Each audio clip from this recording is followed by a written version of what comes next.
Ladies and gentlemen, boys and girls, children of all ages, the Pots and Pans Network brings to you its tag team champions of the world for a very special Potsy and Tino Wrestlemania show because everything after Wrestlemania has to be called a Wrestlemania show. Yes, we're not actually rebroadcasting a show from a couple weeks ago or anything. We just decided to make fun of the Wrestlemania Backlash name. Our theme song is always brought to you by Adam's House Cat. It's called the Wrastlin Song. It's available on iTunes for 99 cents, and you might have actually heard it right there. I was playing it on my phone. But I was impressed. I'm like, how did you do that? I went like this. I went, blink, for 99 cents. Wow. Well, you know, we might as well give Clayton King and the troupe a little payoff, right? Hey, there you go. I don't know the last time they got the song bought for 99 cents, so we might as well do it ourselves. Ladies and gentlemen, that's Tino. I am Potsy. We are the Potsy and Tino show. And I do have it. I do own it. I bought it for 99 cents like a long time ago.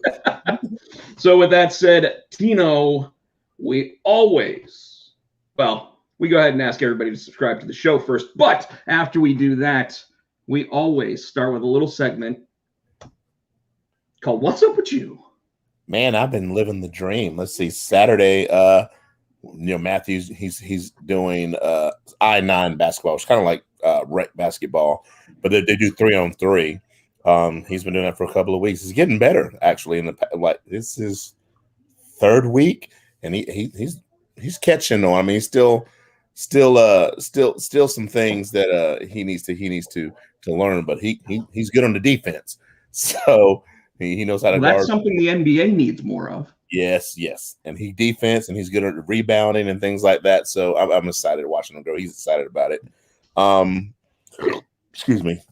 Then Saturday we pretty much just chilled at home, and then Sunday did squat. I think I played Just Us all Saturday night. The Last of Us. I keep wanting to say This Is Us, and then it was like Just Us, The Last of Us, whatever. You know what I meant. It is emotional, like This Is Us, but not quite. Yeah, and so I've been playing that, and then just chilled until I came over and hung out with you. And then so here's the thing, folks. The show starts at 7. I actually get there at 7:45. I'm on time, and Robert ordered the pizza, so I'm like but his parking lot situation's funky. So I'm calling him, and he won't answer the phone. I'm like, all right. Then I watched the pizza guy go up, and I watched Rob get the pizza. Then I waited for Rob to get back in the house, and I text him, answer your phone. And then I called him again. Huh? Like 6 times. Oh, I called you 6 times. I said, right. One. And then it wasn't you. I was aggravated because why? So what Tino's saying, just so everybody knows, is that every house in my townhouse neighborhood has 2 parking spots. Every single one. And so I've got 2 directly in front of my house. One of them is wide open. Tino should be able to pull his truck into that spot and watch the pay-per-view and feel safe leaving my house, apparently, because Tino doesn't feel safe leaving my house at 10 o'clock at night. But it's actually well lit. It is very, and what did I tell you? Right outside my house, I don't even need to have the front light at my house because the street light is directly overhead. But the funny part is, so when I was leaving, I don't know if you remember that black car that was like right there at the entrance was parked that way. This time when I was leaving, there's a dude in the hood. He had his boo all hugged up on him, and they were making out. I'm like, oh hell! And I walked by and I did what's up? He said, how you doing? I'm like, I'm good. I just kept right on walking. So I got a funny story about that. Remember how I told you that when I was going down to Disney World with my brother-in-law that he showed up and I thought it was only 3 o'clock in the morning, but it was really 4 o'clock in the morning? Yeah. Well, there were 2 people at 4 o'clock in the morning screaming and yelling at each other outside. And Shane, who's waiting at my door, is sitting there like, I might want to go sit in my car. Yeah. Yeah. Because at 4 o'clock in the morning, now I come down, I'm in just my underwear because I'm like, I thought you said 4 o'clock, and he's like, it is 4 o'clock, and I'm like, fuck, So I ran upstairs, got ready to go in the fastest time ever because, like I said, I was already packed and everything. I just needed to put clothes on. Right.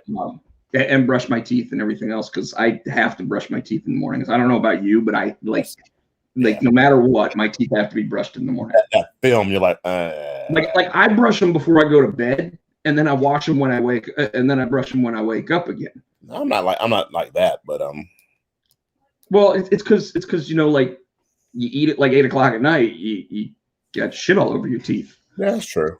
So, but so what else went on? Anything? I'm trying to think. Yeah, I got a You got a gig? No, not a gig. So one of Nicole's old students or somebody she's worked with is having some kind of neighborhood party. So I was talking back and forth with her. I got so next Saturday I got a double header. So from like 12 to 2, I'm DJing a private party. It's like a pool party. Then I got a breakdown, and then not really haul ass, but I need to be in Fuquay at the Mason Jar Brewery 5 to 8. So I got a double header. So making some bucks. So it's starting to pick back up again. I got people calling me back DJing. I just got another text today. He got my number from somebody and wants to know if I can DJ on Memorial Day. And so I'm like, it's coming back. I'm happy. You know what I'm saying? I can't complain about it. I was bitching when it wasn't there. You know, so I'm like, hey, more the merrier, bring it. So shows starting to pick up. I'm happy. I got the call today. They got my whole credit thing. I was telling you yesterday about the banging the credit. So all that's worked out. I got my got approved for the credit to the state employees, and awesome. I'm just going to use it for to help keep my credit building more. Maybe groceries, gas, if we go out to eat, and then pay that bitch off and then use it the next month kind of thing. So now, did you go with one that gets you cash back or anything? You know what? I didn't even ask that. I don't know if state employee does that. Well, like lots of different banks do. Like I have a Bank of America credit card. I don't have a Bank of America account, but they give me like 1% back, and then my Discover card gives me like 2% back or whatever. You know what? I didn't even think about that. I might call and check on that tomorrow. Yeah, because now you don't want to try to get another credit card because that'll just affect your credit score again. So. Yeah, I'm not trying to get another. I'm not trying to get another credit card. Like I said, this one, because for the most part, everything I have, Nicole and I, we save and we pay cash. So the credit card, like I said, is for emergencies, and if I want to, help keep my credit building, like I said, gas, groceries, and an emergency, something goes wrong with the car, then I got it, but. That's all it is. It's just emergency funds. So, folks, while Tino was over last night, we had another pretty funny experience because for the first time ever, I realized Tino wore cologne, and I realized it because he had so much of it on. No. That my nose. You know me. Nose, you know me. You owe somebody money. You know me 20 years. You know when I just do that's me. I'll take a shower when I go in. I'll take a shower. I'll throw on cologne and I'll go because I don't want to be the stinky guy. So I always shower and I've always got cologne. And last night, I'll tell you what, he gets over to my place and I'm sitting there. And I'm like, and I've worn it before, so I don't know. And it's just I do 2 squirts every time. I've worn it before. You never had a problem. I don't know. Maybe because the humming in your ear made your nose more sensitive. And I was gonna tell that story. I might as well just go right into it. So about Saturday this past week, and I've always had tinnitus, and I don't know if you know what that is, Tino, but that's when when you start actually hearing like ringing in your ears, like when you're on the phone too long or when you're on a meeting too long or something like that, with like Zoom or whatever, like it's called tinnitus, and I've got it, but it's not normally too bad. Well, for and today it's still doing it. So for the last 3 days. My left ear, if I just go like this, I hear something going like that.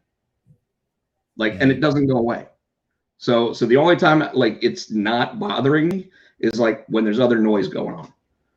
But like computer noise for whatever reason, like headset or anything like that, just seems to irritate it just a little bit more. Like telephones, like if I held the phone up to my ear, like that would be driving me nuts right now. But yeah. I'm a pro, so we go ahead and we do this, right? Back to the cologne. I didn't mean to get you off here. No, you're fine. Back to the cologne story. It's like, well, I don't know why you wear cologne. You're not getting any. So the running joke is every time I go over to his house, my wife's like, Rob can't go past first base, maybe second.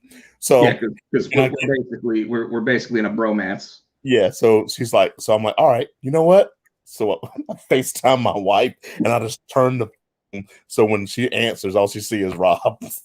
And Rob, and it's not just she sees Rob, but she sees Rob lounging in his recliner, looking like Buffalo Bill from like Silence of the Lambs or some shit.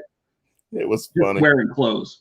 And so she's like, well, Tino, if Rob says no, that means no. And if he says don't touch him in his no square, don't touch him. He's so stupid. She is stupid. It's so funny though. That's why we love her. So Tino, my week, I had a wedding to go to on Saturday. So I went to it was a buddy of mine named Ryan. I don't know if you've ever met him. He used to hang out with me at the Fox and Hound. But I have a funny story about how the first time I met his now wife. Okay. So and you know me, I have no shame. I'll sit here and tell these stories. I got done a comic book convention in Raleigh. In fact, I think it was Carolina Fearfest 2 years ago. And I decided, you know what, I'm gonna go stop over the Fox and Hound, see if anybody I know is over there. And I see my buddy Ryan. He's sitting at one spot, and for those that don't know, they've got this weird bar that's like horseshoe shaped, almost like an omega, like an omega sign. Right. And so he's at one side of the bar, but the entire rest of that side of the bar is full. So I had to go sit at like the other side of the bar. Well, I was feeling a little froggy, so I grabbed my coaster and I'm like, I'll get his attention, and I zing it at him. Now I wasn't drinking or anything before that, so like this just hit me. This is a great idea. It's not a great idea, folks. No, it's not. But it ends up going past him and clocking her in the head. Rob. I know, right? And I'm like, I'm so sorry, you know, like, and Ryan looks over and his wife Catherine gets up and she's like, who the fuck did that, right? Like, and I mean, she's probably 5'6", 5'8" with heels on, you know, kind of thing. And she's like, who the fuck? And I'm like, and all of a sudden Ryan looks over and I was like, you know, like this. And Ryan goes, oh, it's okay, honey. He's the one that gets us our Netflix. Oh, that's his wife. Okay. I thought yeah. And she goes, that's the first time you've met her. That was the first time I met her. Yeah. Oh, okay. He knew her. And yeah. He was already dating her at the time. But I had never met her before. And all of a sudden he's like, no, it's okay. That's who we get our Netflix from. And she goes, oh, hey, like that just chills out. It was like, that's funny. It was hilarious. Hilarious. I thought you were saying that's the first time that you both met her. I'm like, oh. No. That would have been interesting. That would have been interesting. No. So I had a wedding to go to. Got paid on Friday. That's always good. You know. Interestingly enough, today is my parents' 52nd wedding anniversary. And you're on here with me? Yeah. Why wouldn't I be? Let's go right there. What are you nigga? They're not doing anything. Wow. They're probably sitting at home eating bagels for dinner. That's what they do. I mean, they eat bagels for dinner. They eat bagels, man. I can't help it. Chris Barrett says, to quote the guy from How I Met Your Mother, "Ba means ba." And he said, "Hey, Netflix guy." Hey, Netflix guy. Exactly. So that was me that night. He gives me my HBO Max, so it all works out. Yeah. But so today's their 52nd wedding anniversary. It's also my 6-month anniversary of my new job. Damn, has it been 6 months? It has been 6 months. So I want to say that while it's been great that I've been there for 6 months, you know, we're going to get to something we call the GameStop story of the week here in a minute. But I do want to go ahead and give everybody a heads up. At the end of this month, the 29th and 30th of May, there is Carolina Fearfest at the Dorton Arena, and this guy will be there with junior high horrors. So come on out. If you haven't gotten tickets, you might not be able to because it's before the city gets to open up fully on June 1st. But hopefully we'll get a good show out of it. And then I'll you know what? I'll go ahead and say it. I'm not sure anybody watches this show anyway, right? But But Father's Day weekend, so June 19th and 19th and 20th, I will be at Fayetteville Comic-Con. So that one is supposed to be announced this week. I'll just go ahead and announce it now. I don't think they'll be upset. Tickets are available at FayettevilleComicCon.com. I will be at Universal. Yeah, you're supposed to be getting back Sunday though, right? Yeah, I'm gonna get back Sunday, and that's the pay-per-view, isn't it? Like the Hell in a Cell. That is the Hell in a Cell pay-per-view night as well. WrestleMania Hell in a Cell. WrestleMania Hell in a Cell, exactly. And then after that, we'll have WrestleMania Money in the Bank. WrestleMania SummerSlam. WrestleMania SummerSlam, of course. It'll be WrestleMania SummerSlam WrestleMania. WrestleMania Survivor Series. We'll just add an extra WrestleMania every year, so it'll be WrestleMania Backlash. What's that? Then it'll be WrestleMania. Exactly, it'll be WrestleMania. So I've got those two shows coming up, and who knows, maybe something else down the line if I can start working out some contracts and some things going on to get other cool conventions going because Baltimore Comic-Con just got announced, so I'm going to see about doing that one. There's another one in Savannah that looks like that one will be fun. So, I mean, like trying to keep it within a 5-hour drive. We'll see what we can do. Nice. Tino, that's pretty much my week. You know, it's pretty much my week. Shirt. It's like a young Joker. Yeah, this is the piece of art that I drew like 11 years ago of the Joker in a straitjacket. That's awesome. Yeah, there's a guy in Belarus who now has it as a tattoo. Wow. Yeah, it was supposed to be my tattoo, but then he got it, so I can't get it anymore. And everyone keeps telling me, no, you still can. And I'm like, no, it's not one of a kind anymore. And they're like, no, it still would be because no one's going to know that guy has it. And I'm like, but I know. You should get a junior high horror tattoo. If and when a tattoo finally hits this visage, it will most likely be a junior high horror tattoo. So Tino, we got a comment. Chris Barrett says, I don't like this whole reopening thing. It took me too damn long to get home yesterday. All out of staters clogging up one of the main arteries in Connecticut, Route 15. So, Chris Barrett, at least you don't have a gas shortage. Oh, Jesus. North Carolina right now is hit by a gas shortage. And while it's supposed to be cleared up, we've got numbnuts sitting there. And Tino, tell me if you've heard this one. The shopping bags are now being full and tied shut. But my favorite one to date, and I've heard two different ones, so I'm going to go ahead and say both of them. I'll let you guys decide which one's better. I saw a guy with a cardboard box he was filling up with no liner. Filling a cardboard box with 87 octane. Oh my God. And then our friends Fubar and his wife were telling us that they saw someone filling up a clothes hamper. Now, you know as well as I do that a hamper has holes in it. Yes.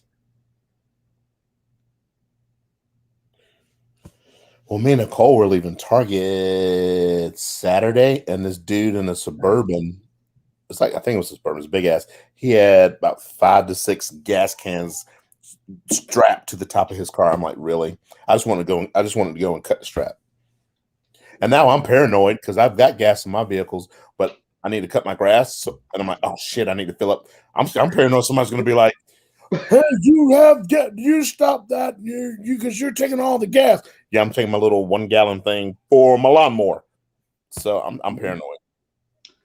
Yeah. Chris Barrett says the clothes hamper takes the round. Yeah. And I will give that one. It's just you. That is true. I'm trying to figure out, you fill up shopping bags. How do you get that in your gas tank? So, all right. Because so many people have been asking about this, I will go ahead and explain it. So okay? Okay.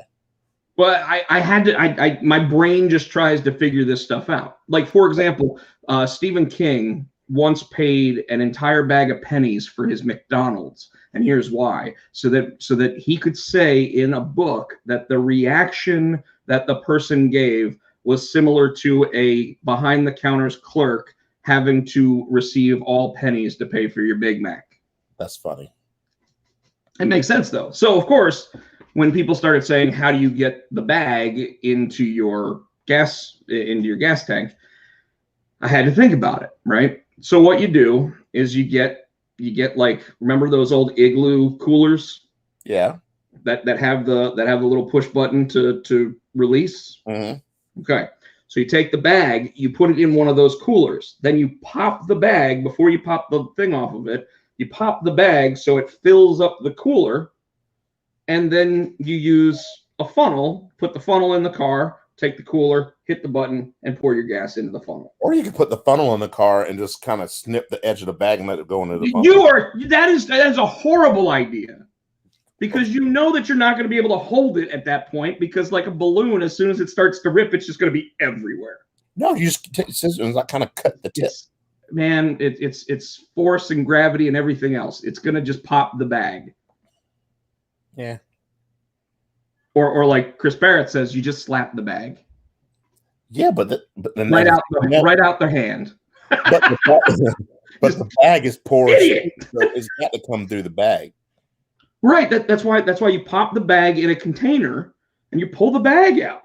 No, I'm saying porous, like a shopping bag's porous. So if you fill it with gas, it's going to start leaking out eventually. I'm sure the gas is going to eat through the plastic. So absolutely, like it's the dumbest thought process ever. And then the smell has got to be in that car. You know you're going to die from gas fumes, right? Oh yeah, especially North Carolina where it's 84 degrees and it's sunny. You know, it's just going to like start and melt. Like your car could actually explode from that shit. Yeah. You know, if it gets hot enough. Ivy bag holder with a funnel.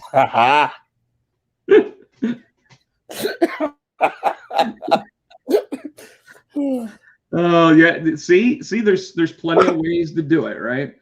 So of course the gas shortage is supposed to be cleared up by the end of this week. I would assume next week we'll probably be back to where while we have 5 cars waiting in line, gas stations have gas. I would assume that'll be next week.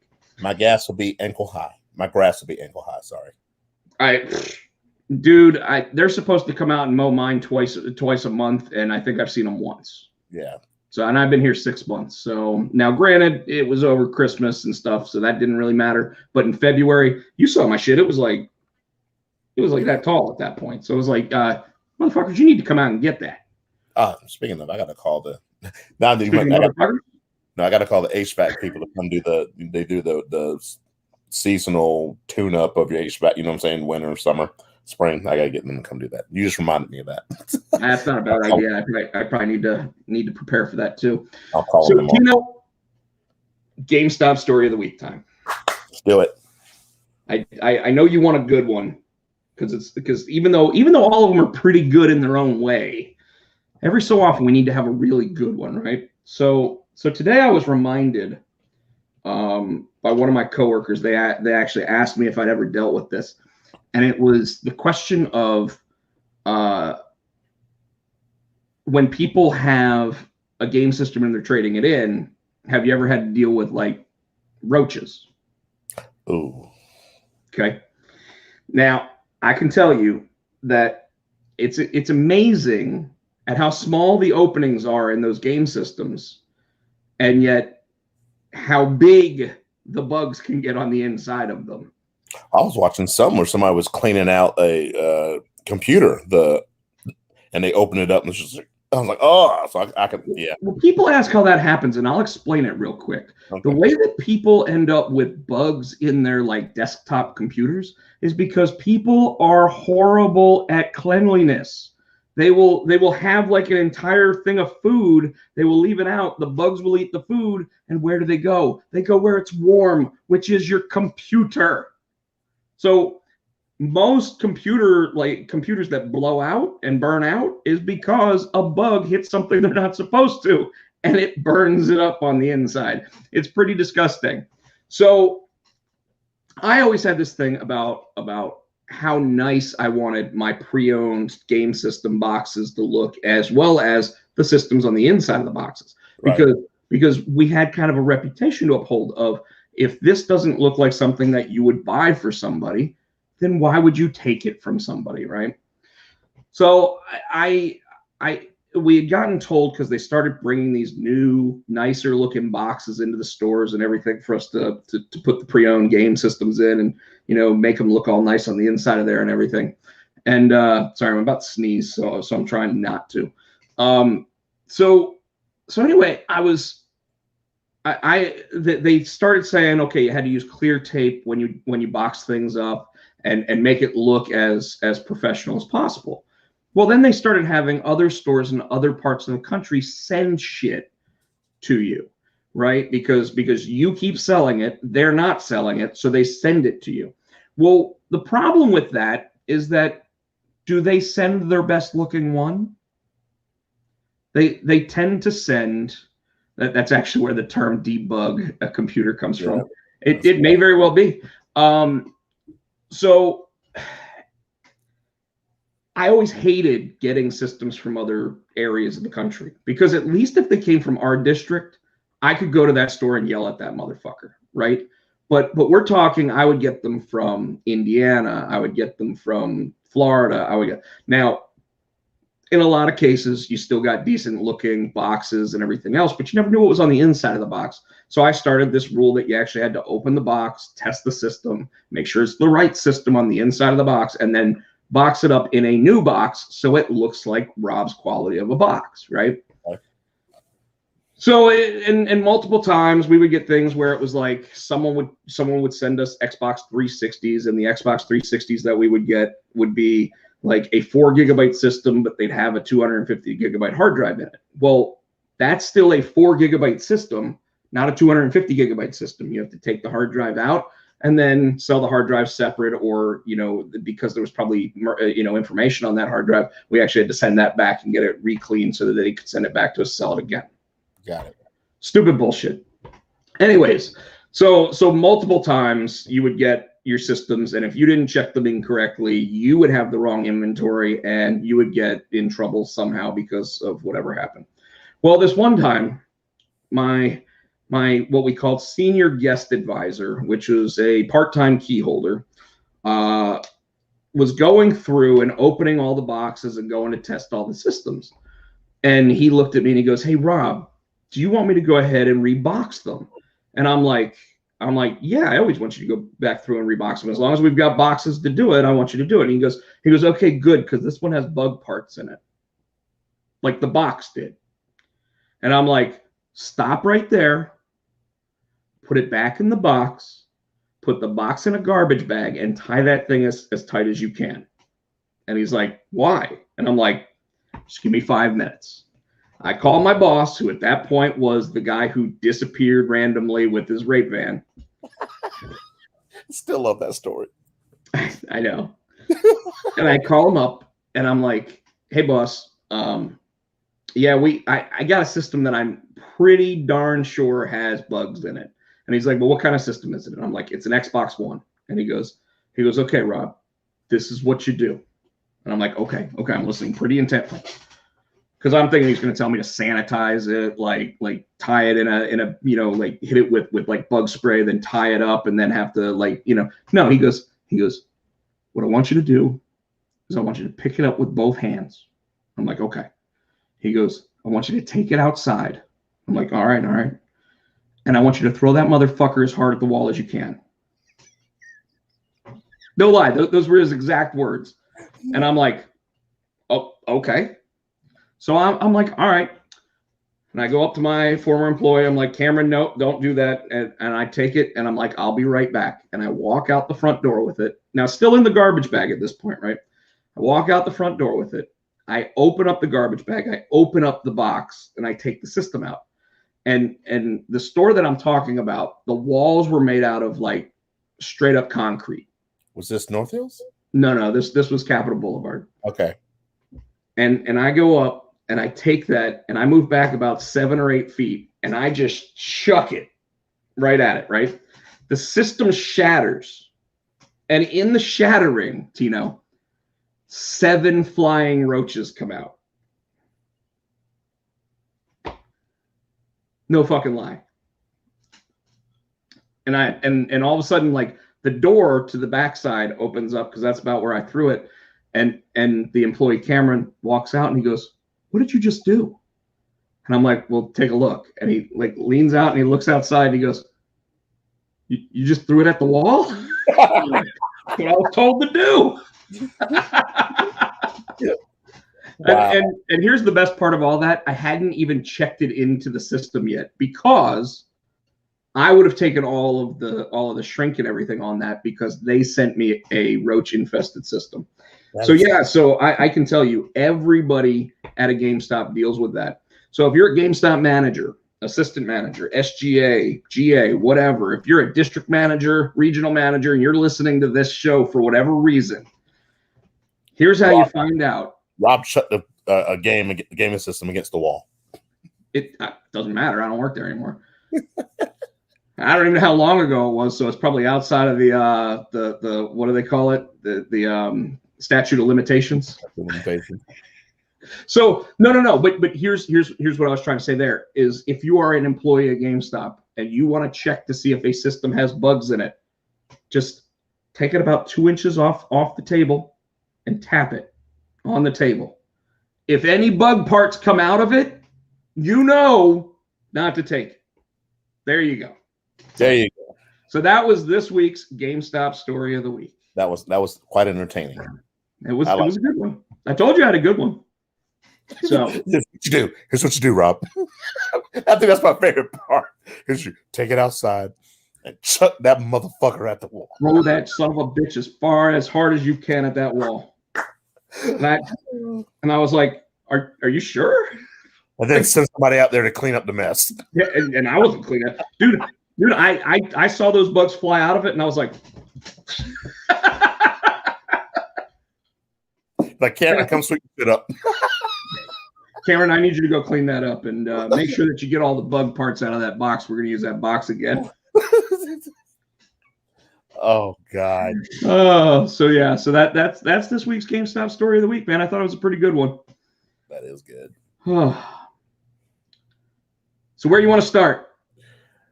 At the beginning. Let's see. Well, Probably. I want to talk about Monday Night Raw from last week because You do or you don't? no, there's no reason. So then I guess that starts us off with NXT. It was Tuesday. You're right. So all right, NXT. Tino. We should start saying it's Monday. It's Monday night. So you know what that means every time we sign on to the show. No, we're not going to steal. We're not going to steal Brody Lee's thing, and we're definitely not going to steal JR sitting there and what he says because we already had our truth steal our thing of what's up with you. So NXT though, NXT. I know what you want to talk about, but I don't want you to talk about it first. Because we talked about it last night, dude. He is so over. You heard he's going to be back, right? Yeah. He tweeted it out today. He'll be back. All right, go ahead. It's probably the only thing we really want to talk about. So no, there's a couple that Johnny Gargano still cracks me up, storming into Regal's office. And he was so mad, and he looked at the brass knuckles and he goes, "Don't you touch those." So he takes his pencil and goes.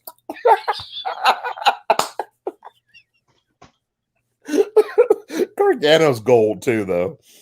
So we had Kyle O'Reilly and Bobby Fish kind of reunite, and yet not. But not. So, because Fish is like, I got my own, score to settle. Who is talking about? Who put him out? Was it Oni? Oni Lorcan, maybe? Did they put him out? Or Danny Burch? Okay.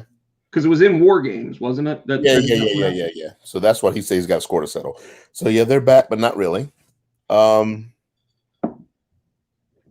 Reed is going to be #1 contender. He's going to be fighting for the belt tomorrow. For the Johnny Gargano's belt. Yes.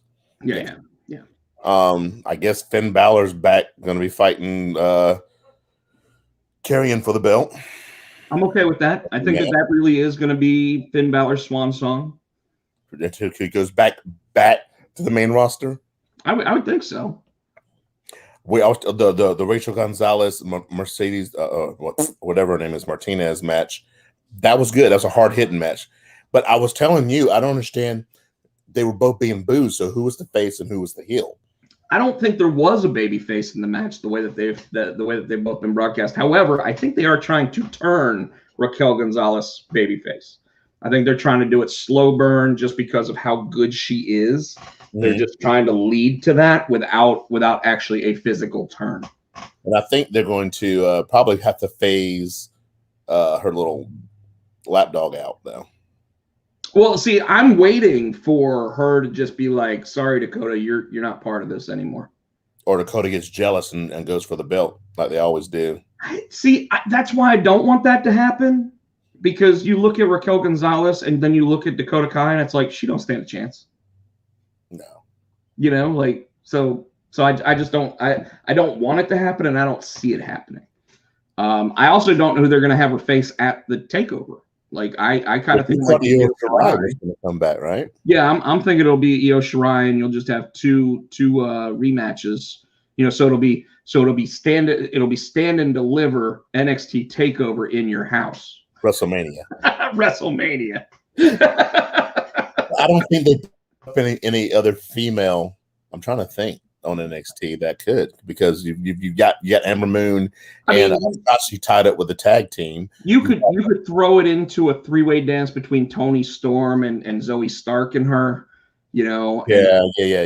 And you could have it where like Zoe Stark gets a title match against Raquel Gonzalez, and then Toni Storm comes down to actually ruin the match, but instead hits Raquel, and then Raquel says, "I want you," and then Zoe Stark says, "But you never beat me, so we both deserve a shot at this now." And then they make it a 3-way dance. I could see that happening. Yeah. I think it's a little early for Raquel for Zoe Stark to get like a title match. But I mean, her first match in NXT was against Io Shirai, so I mean, I guess it could work. We got, what else did we get? I mean, the shows have been so stacked. It feels like that it's just crazy to me. Oh, we got the best 2 out of 3 falls match between Kushida and Io del Fantasma, and awesome. And it wasn't exactly meshing styles. Like they didn't really mesh all that well together, but it was a good match. Like I was very pleasantly surprised with how the match went, and how Kushida actually ended up on top again. Yes. However, I do think that means that Phantasma, who had a match with Karrion Kross already, may actually be next in line for a push towards the actual world title in NXT. I think they're kind of pushing either Finn, or they're trying to push Pete Dunne. Well, so remember right after like Royal Rumble, I sat there and said, or War Games, I was like, I can't believe how stacked the women's division is in NXT. Well, now like the NXT world title picture looks the same way. Yeah. Like you legitimately have 6 contenders, and that's not even including Ciampa or Gargano, who at a moment's notice could be going after that world title. Yes. And in fact, they're kind of alluding towards Johnny versus Karrion Kross, if you notice, because last week Karrion Kross went up against Austin Theory, and he kept looking down at Johnny. Yeah. Austin Theory was messing with Scarlett's claws at Regal's office. I think that's what set that off a couple weeks ago. Yeah. So, and then of course, we still get a little bit of build up with Dexter Lumis every week and everything. But Tino, you wanted to talk about a very specific moment, and Chris has also mentioned it in the comments. So I'm going to go ahead and put this up here. Dude, Grimes has been one of the best parts, one of my favorite parts of NXT for the past couple of weeks, dude. He's since the GameStop stock thing. Dude, to the moon. And DiBiase, but adding DiBiase into the mix. So what was it, last week?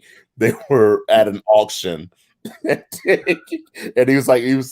kept getting a bid. He's like, who bids $4 million on a house? What he really he got all the way to the point where all of a sudden you hear $20 million. And he's like, who bids $20 million for a house in Orlando? And DiBiase does that laugh. He's like, damn you, DiBiase! Every week.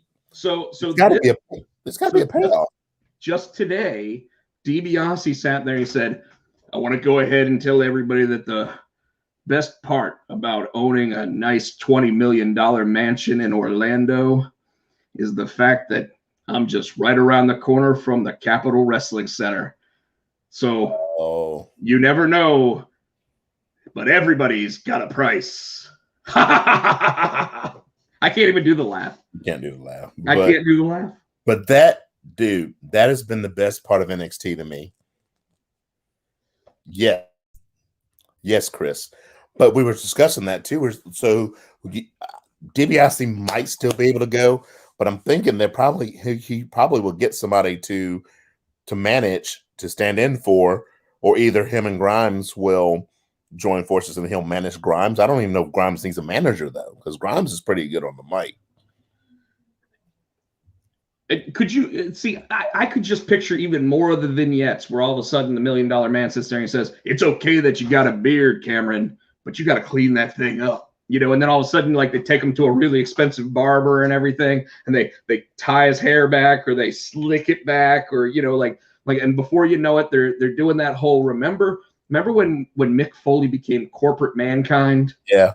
And they like gave him a haircut and they actually shaved him and everything. And it was like, if they did all that and fixed him up, but the bitch still didn't wear a shirt on the train. Oh yeah, Cameron Grimes. Yeah, I could just see like the chest. No, I could see them actually sending him to get his chest waxed. Or either wearing the little fake shirt thing, you know, it's tucked in. It's actually think it's got a shirt on. The fake tuxedo shirt. Yeah. Oh man. That has been the best. Yep, we said that too, Chris. Yep, we totally think that there is a possibility that in fact, Tino actually was hoping that Ted DiBiase Jr. might make a comeback, and I just don't see that happening. You know, before they don't give him $1 million belt; they give him like $1,000 belt because he's not the $1 million man. So he tries to go buy a belt. That'd be like. You know, I don't actually need diamonds in mine. I got to go with cubic zirconia. Rubies. I want rubies. What if it was a cent sign instead of a dollar? That should be hilarious. Oh God! Damn you, DiBiase! I try to get him a Virgil, but it's not a real Virgil. No. They probably get the real Virgil for him. Oh God! You remember when DiBiase Jr. came in and they gave him the belt? They gave him Virgil. Yeah, but they don't give him Virgil. They give him like Velveteen Dream. At least it would get Velveteen back on TV. Oh God! At least it would get him back on TV. So that's not all for NXT. That is about all for NXT this past week. It was a great show. Once again, I really there was one more thing, and it kind of pissed me off, is that one of the articles out there said how much the ratings dropped for NXT. And what made me laugh about that was that the actual numbers went up to like 785,000 from 710,000. But because it was the 18 to 49 numbers that went down, it didn't matter that they had more people watching. Wow. And I'm beginning to get a little pissed off about that because it shows a huge bias on that type of shit. And it just kind of bugs me on that. They give him my arrest, but it's Bo Dallas. Oh. Everybody has a price. Speaking of that, did you watch the WWE Icons with Rob Van Dam? I did. I came home and watched it. So you know as well as I do that Rob Van Dam, when he was a like teenager, was one of the kids that actually was offered $100 to kiss the $1 Million Man's boots, and he actually did it. He said, "I'm not a good negotiator." He said, "I could have got 500." Well, he's like, well, you know, first, it's the first money I ever made in a wrestling ring. So, and then he said, and I wasn't a very good negotiator because I just hopped the fence, and, you know, like when he offered me the $100, I just did it. Oh man! But yeah, if people haven't gone out there and watched that, you can tell how special of a person Rob Van Dam was in the wrestling community because Vince McMahon himself was part of the interviews on that. And Vince McMahon doesn't do that for just anybody. He has to like you. And it's crazy when Rob Van Dam tells the story about, you know, what was it, a week after he won the WWE title, he got pulled over in, you know, and And during that whole process, he gets pulled over for pot. And they're like the cop's kind of a douchebag in the interview when you hear it, because he's like, do you always drive around without your shirt on, sir? And it's like, when I'm warm, yeah. I think one of my favorite parts of that is when Rob Van Dam got inducted to the Hall of Fame, and he's going to take a picture with Vince. He goes, "I bought you a present. You bought him rolling papers." That was so awesome. And Vince like, ha ha ha ha ha, and took it. You know, the one feud that the WWE really missed. Actually, there were two major feuds that they missed out on when it comes to RVD. They did actually have a match for the one. It was RVD versus Shawn Michaels. I always thought that would have been a hell of a match and a hell of a feud, right? Because it would have been new school versus kind of old school, catch as catch can wrestling versus RVD's pretty much the first parkour guy out there, right? And I loved how Tommy Dreamer put it that his style, even though he was a high flyer, his style was violent. It wasn't pretty. It was violent. Although he had the 5-star frog splash, which was the prettiest of the frog splashes. I feel like Vince probably. Who knows what Vince put in those rolling papers? It might have been Ico Pro for all we know. But so RVD versus Shawn Michaels, I think, was a missed boat. I think that they ended up having one match the night after Shawn Michaels won the world title from Triple H. In like the 3 stages of hell match or whatever, and that match got cut short by like somebody beating up RVD, so you didn't even get the full match. And then Tino and I have talked about this one multiple times. The ultimate feud missed with RVD was Carlito. Yes, because they would have been backstage, and RVD would have been like, "Bro, that's cool," and Carlito would have been like, "That's not cool." And it would have just started a feud. Like, the two of them would have never gotten along, or they would have been a great tag team. I think they should bring him back and let him manage, bro. If he were to come out and be like, "That's not cool," and bro was sitting there like, "Nah, bro, that's cool, bro," and he'd be like, "That's not cool, bro." Like that wouldn't. Let RVD manage Riddle. Well, they did have their moment at WrestleMania. Yeah. With great Khali right there. So yeah, sorry for totally breaking protocol and not talking about NXT there, but NXT did start as ECW on Sci-Fi, so I think it plays. What was that last? Oh, we'll talk about it when we get there. What we like? Remember we had when the ECW, and they're like, "This isn't an ECW restart." We'll talk about that because you just said it. Remember? With the zombies. Oh yeah. We'll talk about it because we're going to talk at length about that because you even probably saw my Facebook group message about it, my hot take of the week. Yeah. So you don't agree apparently, but no. So the AEW, you said something about AEW that I didn't know and it blew my mind. Why don't you shoot that out? Sorry, I have to have a little Makers 46. Yeah. You got to try Abador last night. You really liked that one, didn't you? Yeah, pretty good.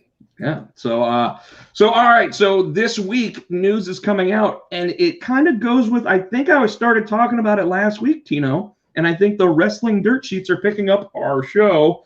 I don't think Cody talks to the Elite anymore. And now there are articles coming out from just about every dirt sheet out there talking about how Cody is not on talking terms with the Young Bucks or Kenny Omega at this point. And I wonder why, though. I wonder what happened. Why? Well, so Cody completely took himself out of the world title picture, right? And that's where everybody sits there and tells me he's not the Jeff Jarrett.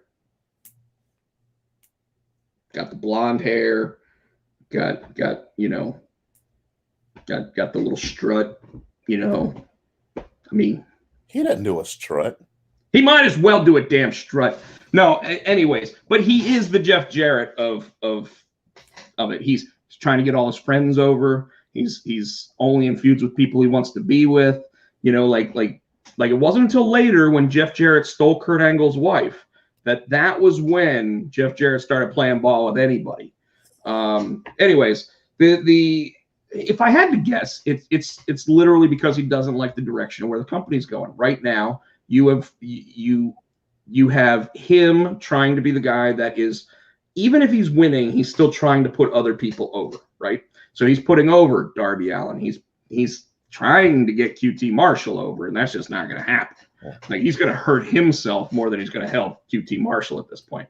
But, you know, like Murhawk and anybody else that he has wrestled, he has tried to help elevate, right? Well, what did I say about the Young Bucks just last week? You have a match against SCU, and after the match, you elevate your own program further rather than show these two guys break up in the middle of the ring and hug it out. Two guys that have worked together like 15 years. And you're breaking them up, and you're not putting anybody new over in the process. You're literally just ego stroking the Young Bucks there. Yeah. You know? So like, I can totally see why there would be a complete, jostle version of what's going on backstage. And recently Cody came out in an interview and he said, yeah, we have disagreements all the time. Okay, well, that's fine. Disagreements happen. And he said, but we're always on the same page when it comes to putting the show on.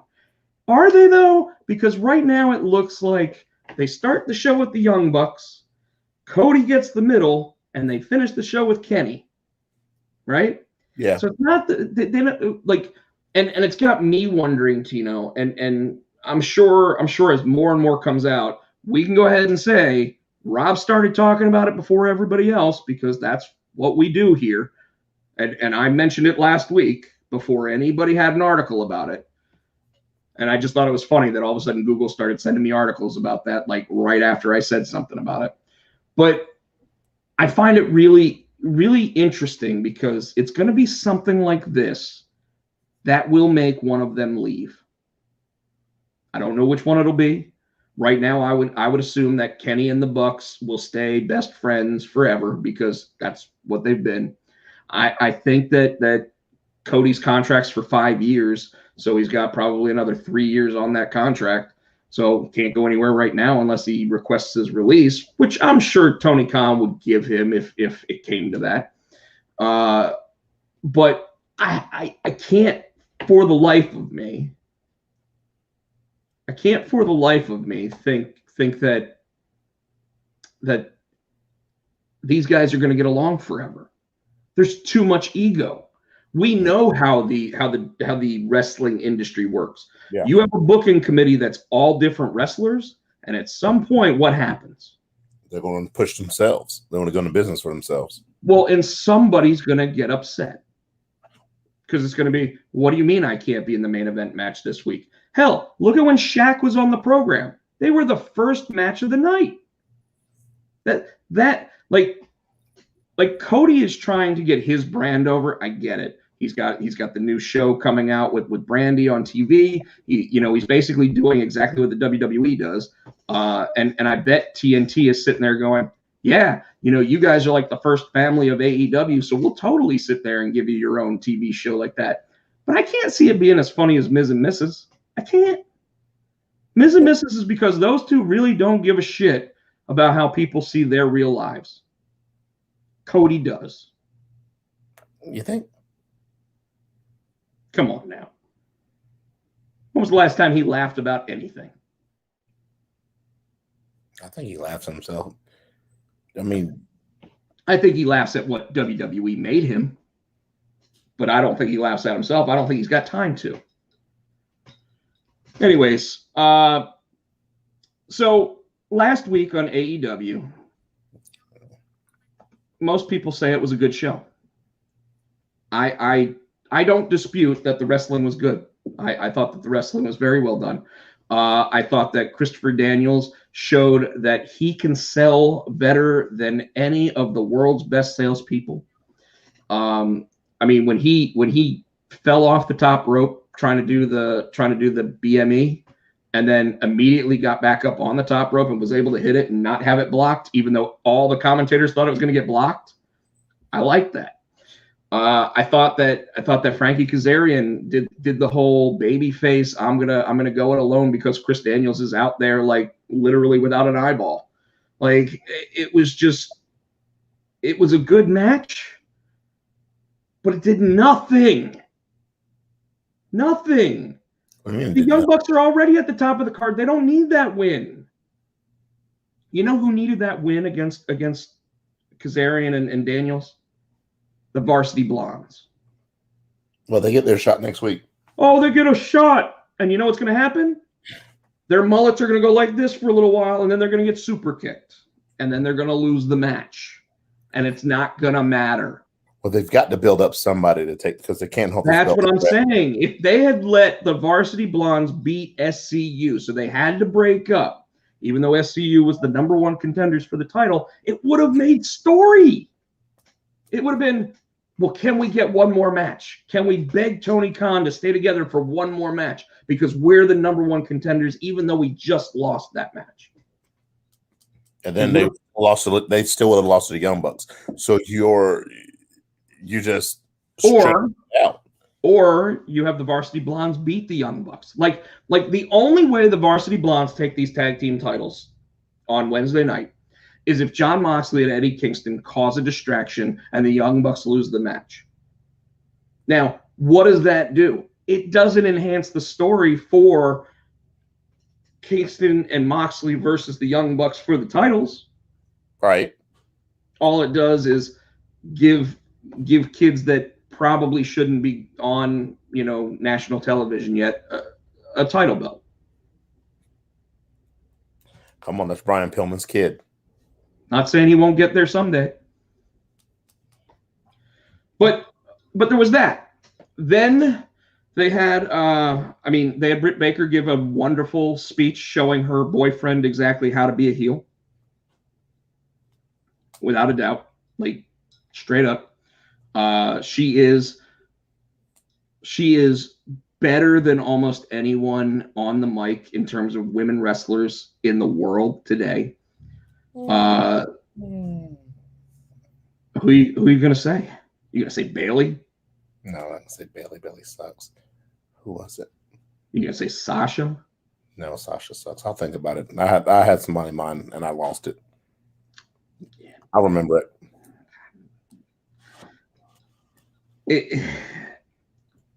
And it's not Charlotte. Charlotte's not the best on the mic. Sorry. No. So all things considered there, I think that like they're doing the right thing by her. I'll be very surprised if at Double or Nothing she doesn't win the title. Because it's been a year that she just had the belt. She just wrestled like 6 matches in that time. The NWA title has been gone after more often on AEW than the women's AEW championship has. Am I wrong? Are you not agreeing with me about these statements? No, I agree. Or are you agreeing that's why you're not saying anything?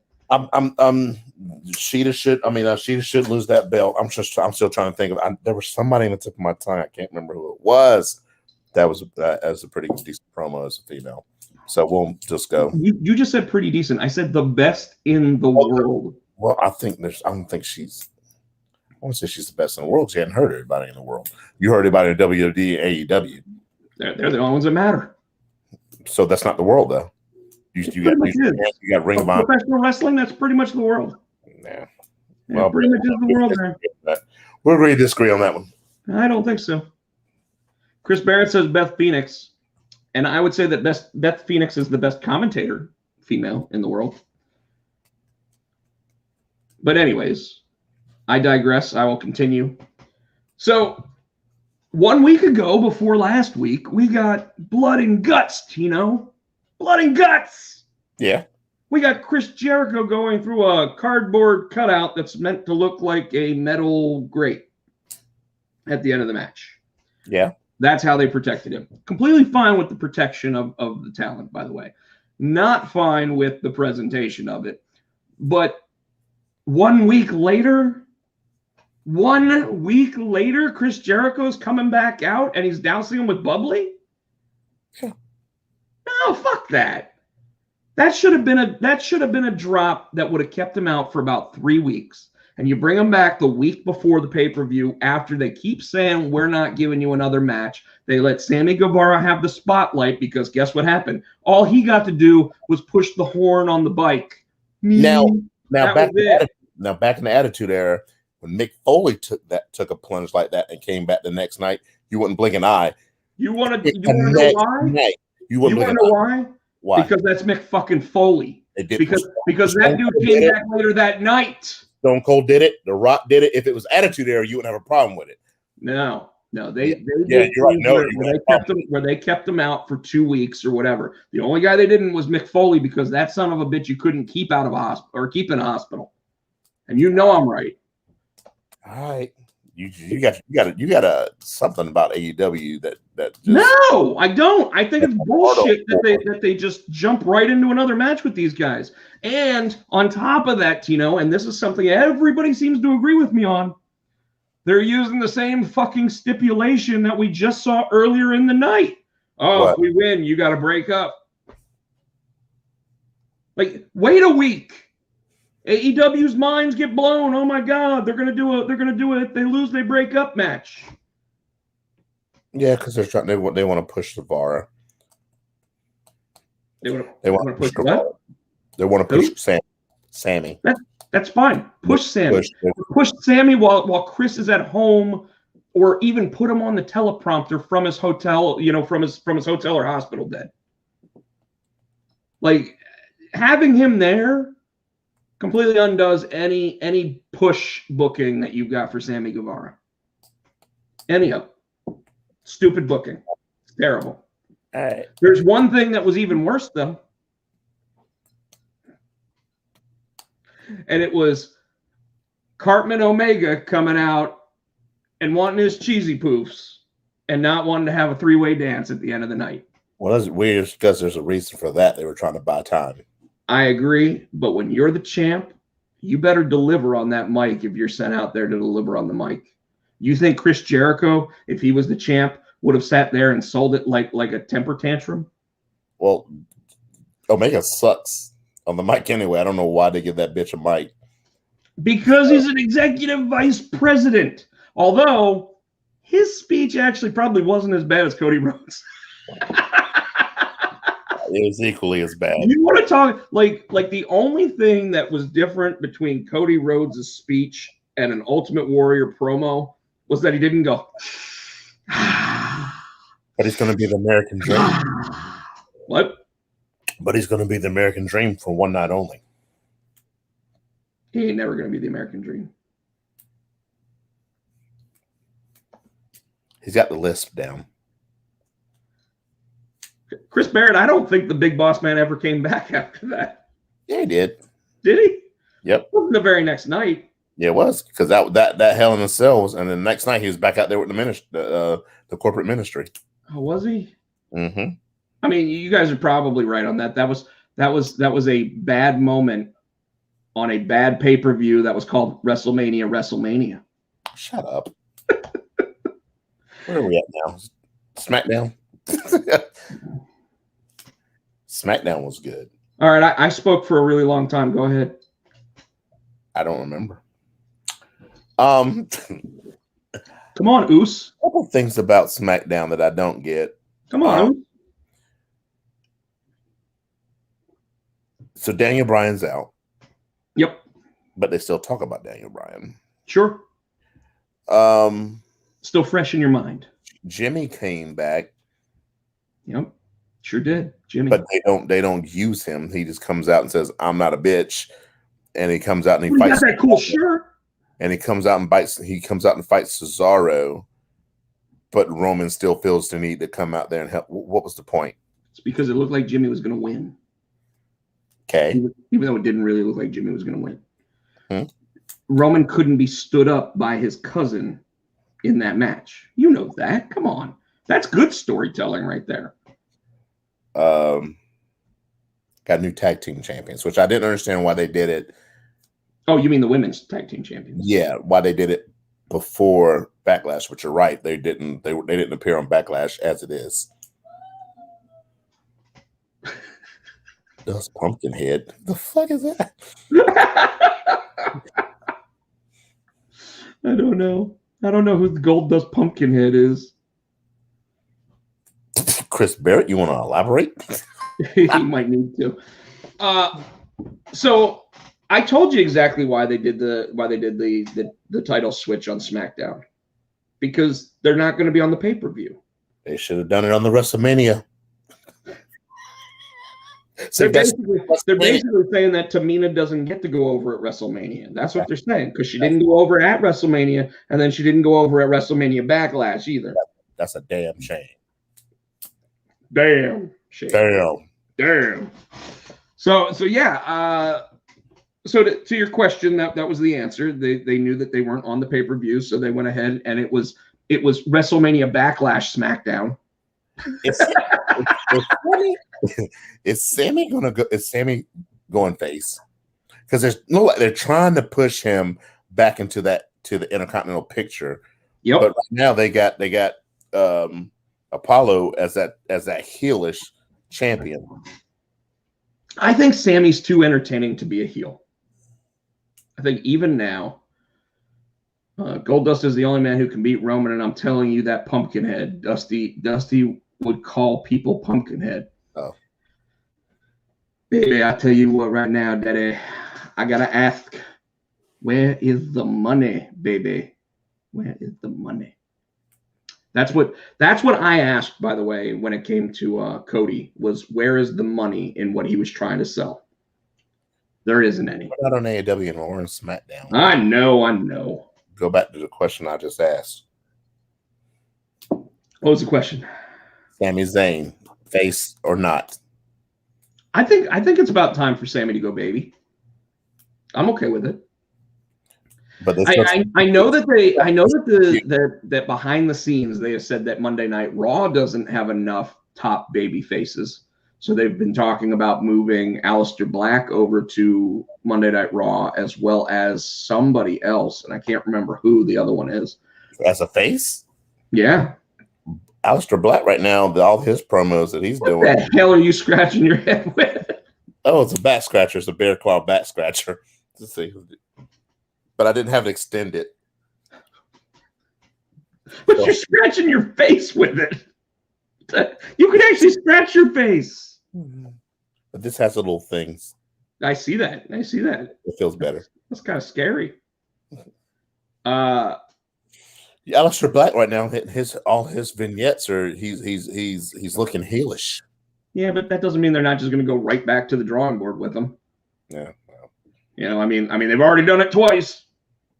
They'll probably come out with new music now. I think Zelina's coming back too. I was reading that there is rumor that she was at the Performance Center, so maybe things have gotten better.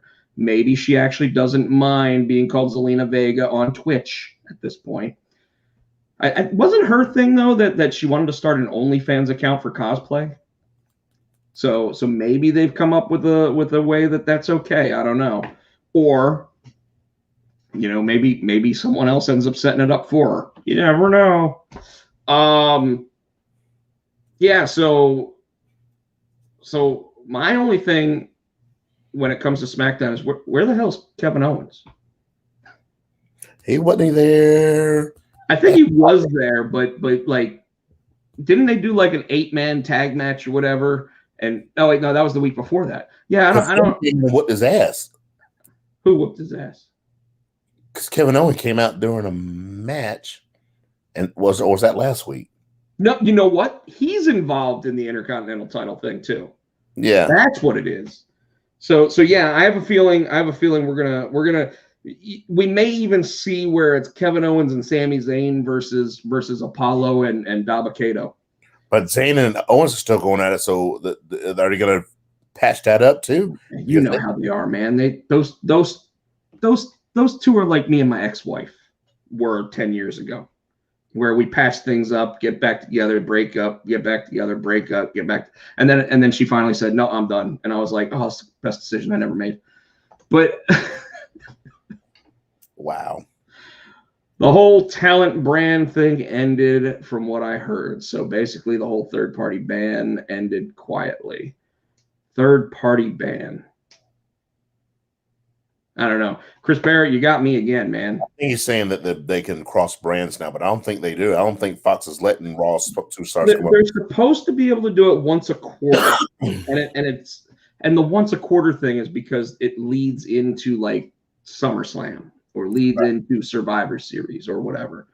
But I mean, I have to assume that if they decided they wanted to go to a one champion system, then at that point, then yes, Fox would allow everybody to show up on their program again. Tino, if we don't get to it now, we're just not gonna get to it. Wrestlemania Backlash. So let's start with the pre-show, which was Shamey coming out and saying he wanted a match with somebody. And I got to tell you, to anybody that actually watched Ricochet come down for this match, it was great to have Ricochet on TV, okay? It was. But it looked like Ricochet was just there for catering because he wasn't in wrestling gear. He literally was wearing shoes, black jeans, and a belt. Now, this is the one and only Ricochet, right? The guy that when you think there's never going to be another Rob Van Dam, Ricochet could be the next Rob Van Dam. Obviously, want him to be the first Ricochet, but he could be the next Rob Van Dam if you let him. But instead, they have this run-of-the-mill match where Ricochet, like I said, looked like he was not ready to come down for a match because he's wearing pants, not wrestling gear, a belt, and shoes, and yet still seems to hit all of his moves properly, whereas Sheamus ends up having multiple times where he ends up screwing up the match. I mean, like the OnlyFans, Twitch, etc. I don't think they got rid of it, but I think that they've been more lenient about it. So yes, okay, I hear you there on that one, Chris Barrett. Ricochet isn't high enough to be. Well, that's the problem when you get Rob Van Dam. You get high Rob Van Dam from time to time. Whereas with Ricochet, he just gets really high in the air, like really high. Did Ricochet win that match? No. However, after the match, Sheamus demanded getting his jacket back and his hat, and his jacket sleeve wasn't where he could actually just put the jacket on. So he had to sit there and like pull on it and everything else. And as he went to put it on, Ricochet attacked him. And Ricochet took the jacket and the hat and he put them on. And he was like doing like a little dance in the middle of the ring. And it was like, I haven't seen that much attitude from Ricochet since he's been on Monday Night Raw. That's awesome. That is awesome. RVD is not supposed to be high. He's supposed to act high. There's a difference, Chris Barrett. However, he actually is high. Just the way it is.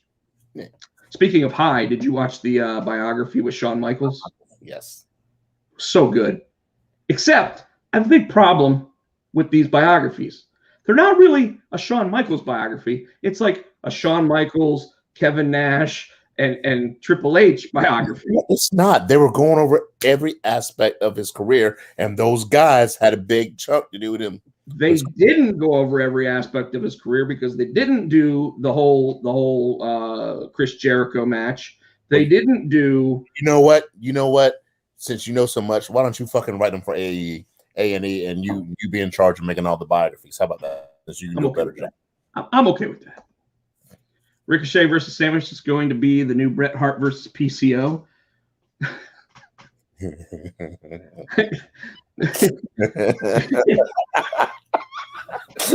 I'm gonna leave that alone. In fact, I'm gonna take that one off the screen. So you mentioned that the women's tag team championships actually changed hands on Friday. Backlash, Rey Mysterio and Dominic Mysterio were supposed to have a match against the Dirty Dogs. And before the pre-show was over, the Dirty Dogs beat down Dominic Mysterio backstage. So of course, Dominic's getting worked on by the trainers, and he sits there and he goes, "Poppy, I can't do it." So Ray's like, well, that's okay. I'll do it alone because I'm 5'3" and 100 and nothing. And he proceeds to go out there for the match. And what happens, Tino? He was getting his ass handed to him, and then Dominic shows up all of a sudden and turns it around for him. Well, except they were both getting their asses beat for a while there. And then finally they turn it around. Yeah.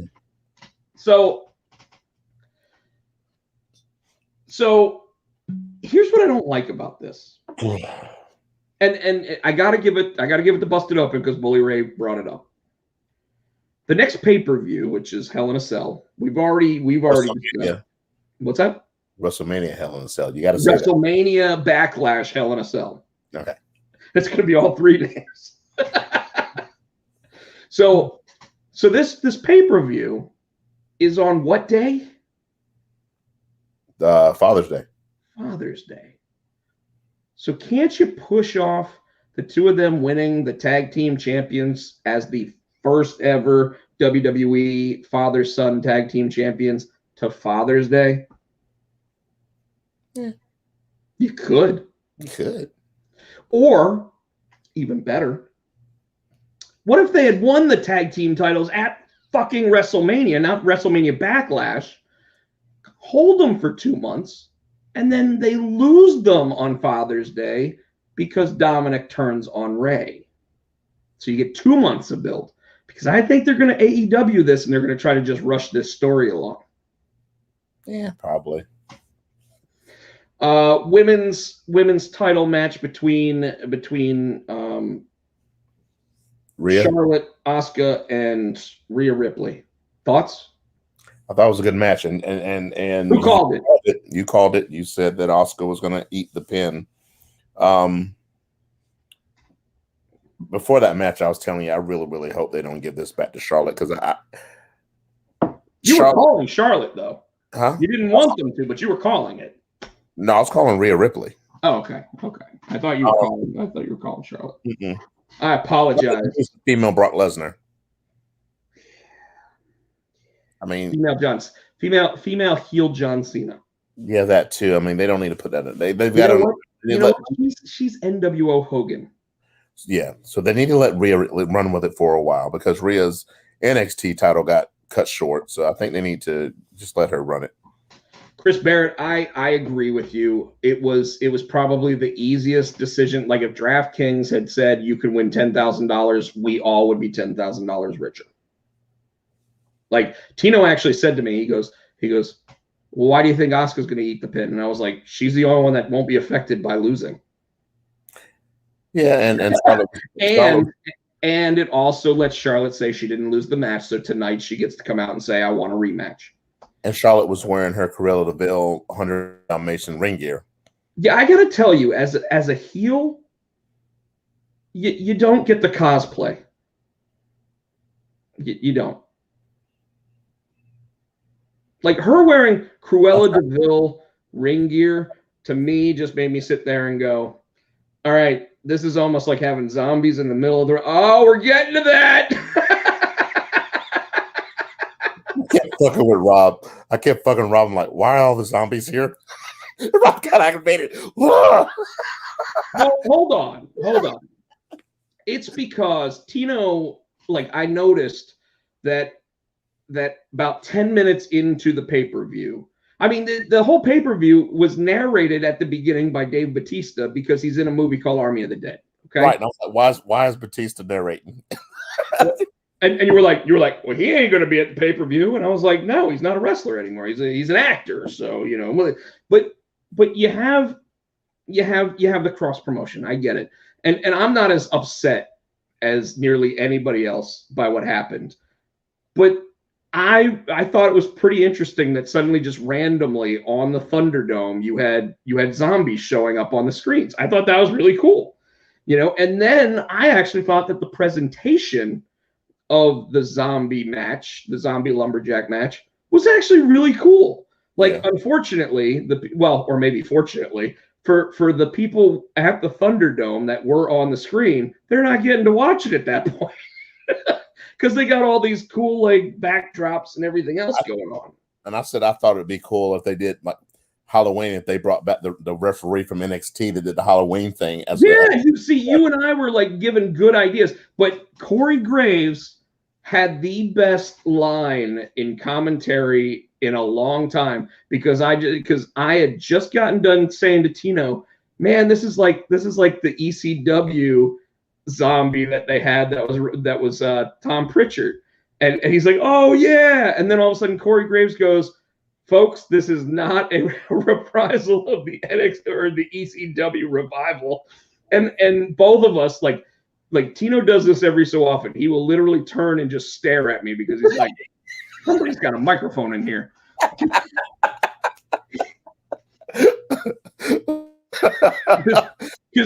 Because what, about 15 years ago, John Cena was going up against the Spirit Squad, right? Oh, yeah. And all of a sudden you see all of the Spirit Squad huddling up, and I look at Tino and I go, get him a body bag, right? That's what I said. I said, get him on the headband. But I said, get him a body bag, because that was the line from Karate Kid when Daniel LaRusso pulls his thing tight and then he goes for the crane kick. And then Mikey from the Spirit Squad literally went for the crane kick, and Tino just stared at me like this. like Undertaker losing to Brock Lesnar, like that dude that just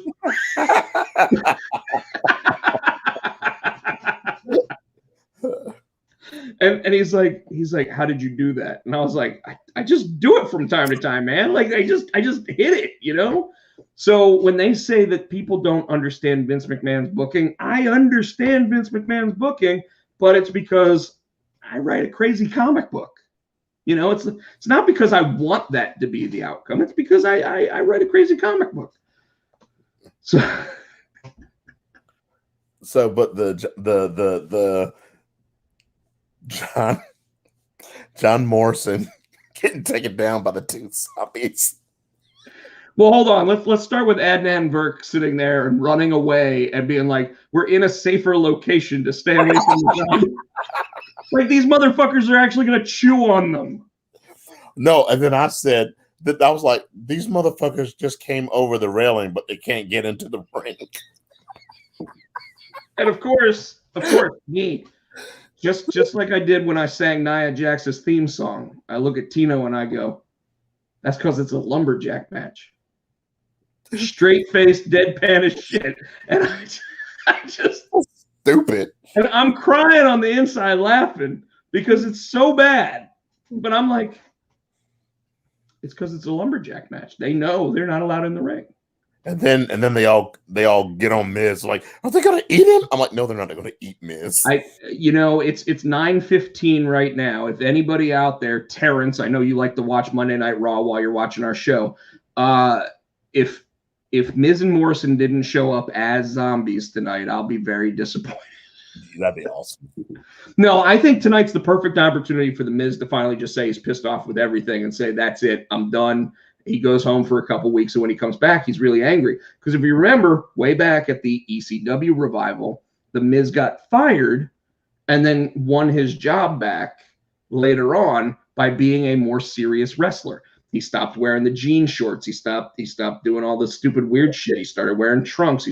He was allowed back in the locker room, you know, like now is the time to sit there and tell that story again and let him actually sit there and say everything I do for this company, and then start having him feud with like Adam Pearce or whatever.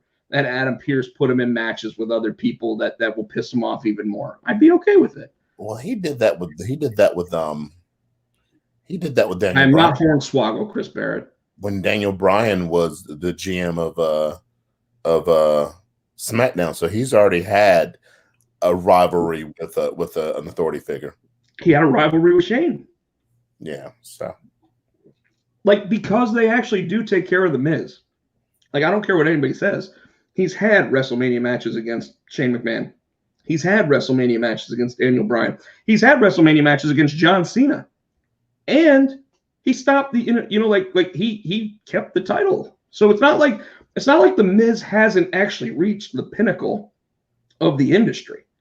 It's just he's literally looked at as the guy who was never supposed to be here. and he did it all. And yet nobody looks at him that way because they don't let him be looked at that way. And they do need to chill him out on the mic sometimes. Like sometimes it's okay to sit there and say, I got kicked out of the locker room. I was the guy that got told I had to change in the hallway. There's times that's okay. There's also times where you don't sit there and start saying, I'm the most must see, blah, blah, blah. You got to get over that at some point. You want to sit there and come out and just say, I'm the Miz, I'm awesome, I've got a show on USA that's on right after this. That's fine, because that's all true. But you're not the most must-see anything. It's time to get over it. That's his tagline. Miz was tag team partners with Shane, and they were also known as the best in the world. Just trying to ruin that whole thing from CM Punk and Daniel Bryan and Chris Jericho and everybody else who held that statement before. So the zombie thing went over like a fart in church. Yeah. In fact, it went over like a fumigation in a church, right? Yes. Like literally everybody get out and everybody leave. Like the host of Busted Open turned off the pay-per-view after that. And unfortunately, it meant that he missed 3 of the best matches WWE has put on in quite a while. And what I mean by that is Bayley and Bianca Belair, great match. Yes. Like solid match. And Bayley, to her credit, was sitting there saying things like, "This one's for you, Graves. This one's for you, Michael Cole." Like, and it was like, that's awesome. Although it wasn't Graves. It was this one's for you, Pat McAfee. Because it's Pat McAfee now, right? And I mean, it was solid. It was a great match. It really highlighted Bianca Belair. And how did she win? She won using the same thing that Bayley was trying to use the entire match. Her ponytail. Her ponytail. And when Bayley sits there and says she cheated, she's a cheater, blah, blah, blah, it just means that she wants to speak to the manager on Friday. Yes, she will. And she will. And she'll get Sonya Deville out there, and Sonya Deville will be like, all right, calm down, Bayley, calm down. You're absolutely right. We're going to go ahead and give you a rematch at WWE Wrestlemania Backlash Hell in a Cell. Shut up. There was 3 matches. I know that one. The Lashley. What was the other match? Well, there was Lashley versus Drew versus Braun, which, by the way, hold on. That was the second to last match. That match. Oh, yeah. That match was a solid B+ A-. Like those 3 guys, for being as big as they are, fucking delivered. And my favorite part is you like that referee. He just so underwhelmed. He said that referee is so jacked, but yet he's like 5'2". You know, like. And for those who don't know, we're talking about the guy with the faux hawk and the soul patch, and he's just jacked and he's like fucking orange. Yeah, and you were like, I'm like, not MVP. You're like, yeah, MVP towels are. And then when he's standing next to him, I'm like, damn, he does towel roll. Yeah, MVP's like 6'3" and still over him. But MVP, like it was like a gradual. But like, could you imagine if all 4 of those guys just stood up? Like it would have just been like I gotta watch that. That might be the gang sign or something. But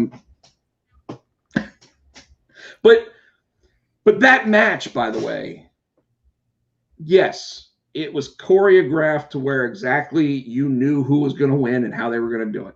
What I didn't like about it was the fact that, like, Adnan Virk, once again, proven he doesn't know shit about pro wrestling, when Drew McIntyre looked underneath to go look where Bobby Lashley was, goes, he's gone! like, thank you, Excedrin Headache number 9, Bobby Heenan. Like, what the fuck, man?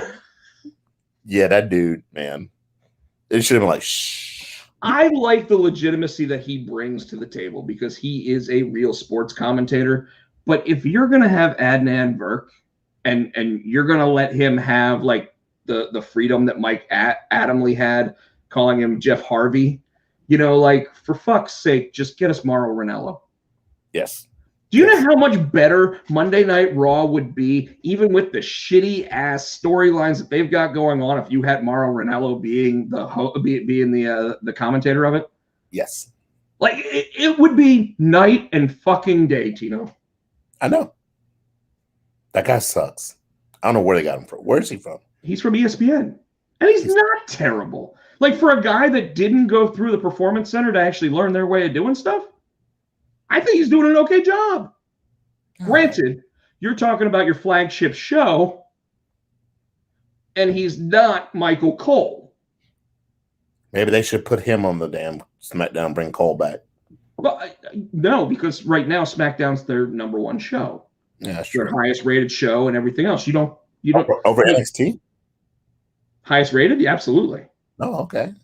Like NXT's doing like 780,000 people, and SmackDown's doing like 2.1 million. Gotcha. Well, yeah.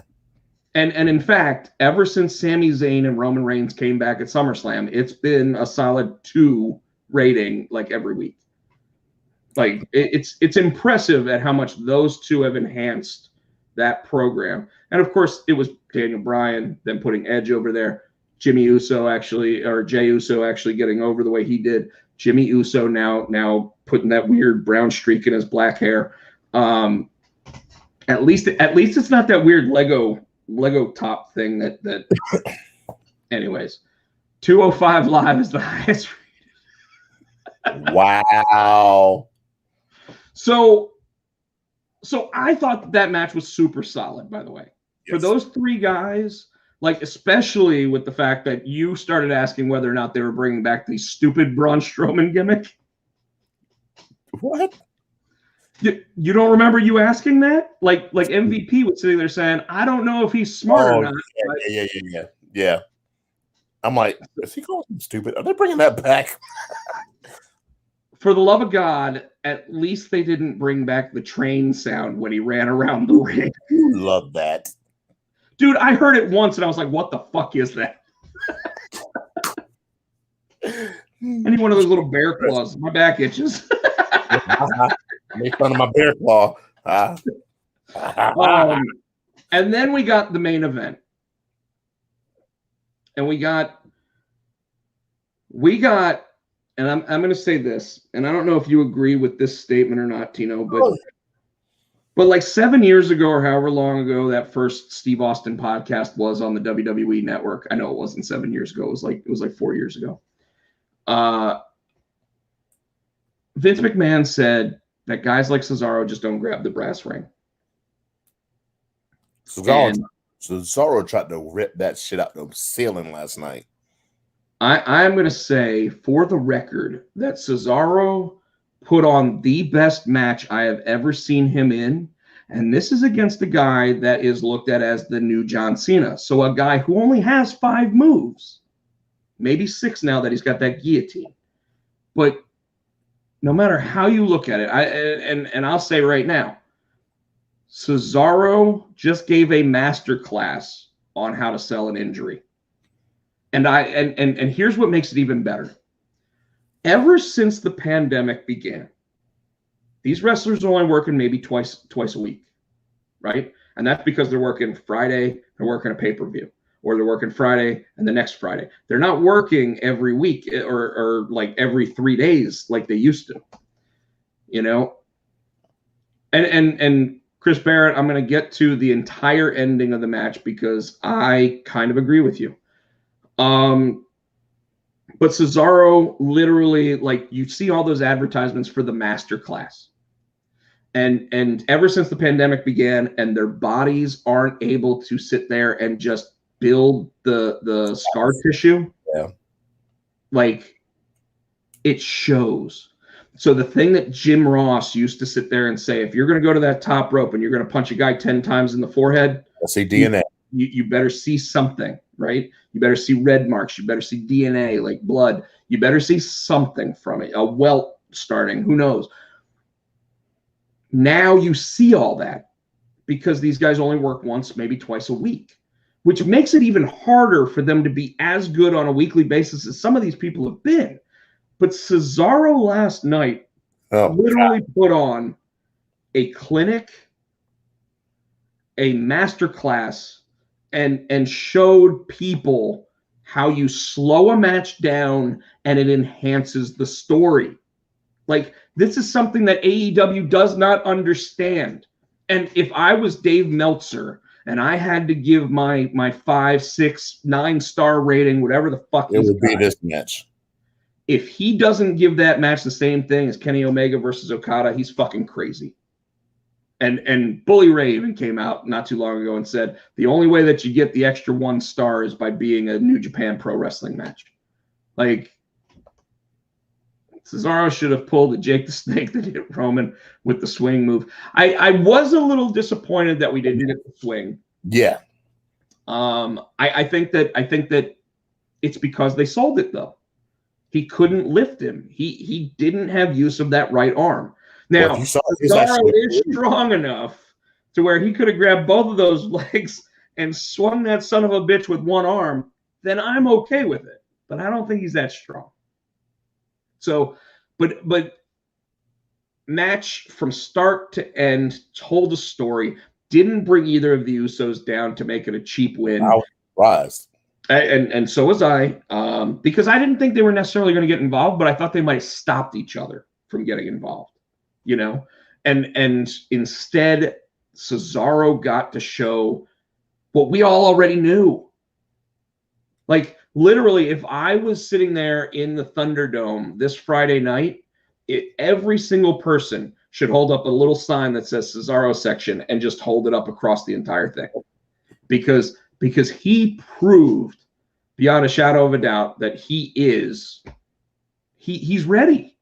And he didn't do it the way that I wanted them to. And I asked you last night, too, because he re-signed. I'm like, so they said, yeah, we're going to give you a push. So was that his push? Are they going to give him a title? Was that it? It's not all of his push. I mean, obviously, because he's beaten Seth Rollins twice already. He's now lost to Roman Reigns, but did he lose anything in the loss? No. He is in a better spot now than he's ever been in the WWE. And he's richer. You know, and what I think is going to happen is Fox is going to fight hard for it to keep Roman Reigns on SmackDown. But I think Vince is going to move Roman over to Raw. Who, Roman? During the draft, so October. I think he's going to move Roman over to Raw.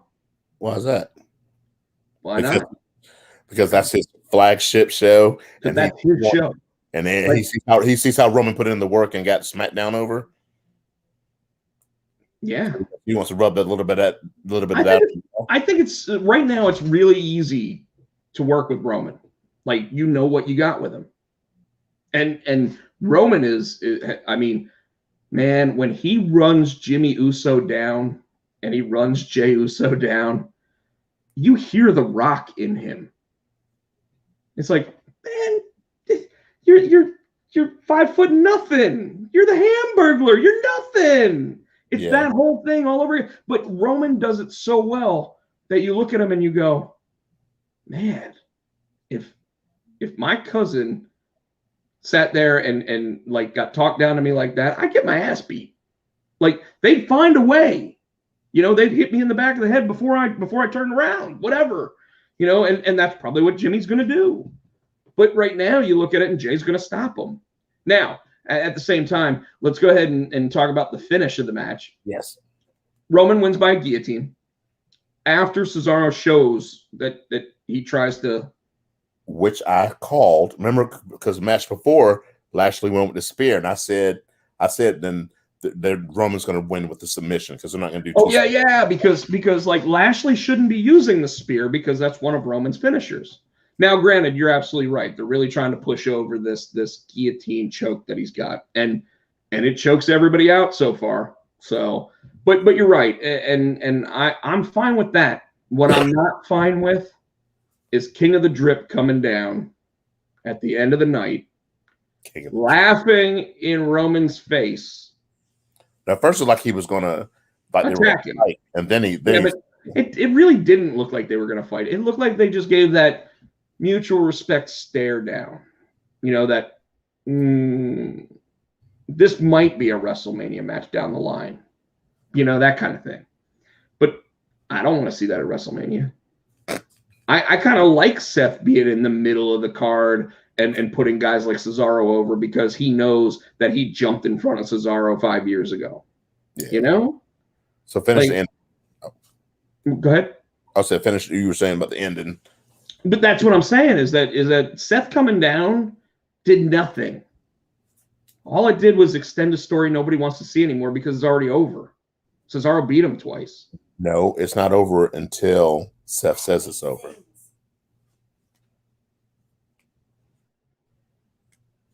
I'm not even frozen, by the way. I don't care. I was hoping Seth was going to turn babyface. Because then those cool suits that he wears, I could be proud of. But last night you looked at him and you were like, "What the fuck is he wearing?" And I looked right at you and I said, "That's the king of the drip suit, man." He got on a fight with a paint can. Like the 15-year-old kids say, man, he was vibing last night. Oh, okay. So you're hit with the 15-year-olds, huh? I mean, my nephew sits there and says, I'm vibing. And it's like, the fuck does that even mean? So I looked it up on the Urban Dictionary. It means doing nothing. And then I was like, yep, that makes sense.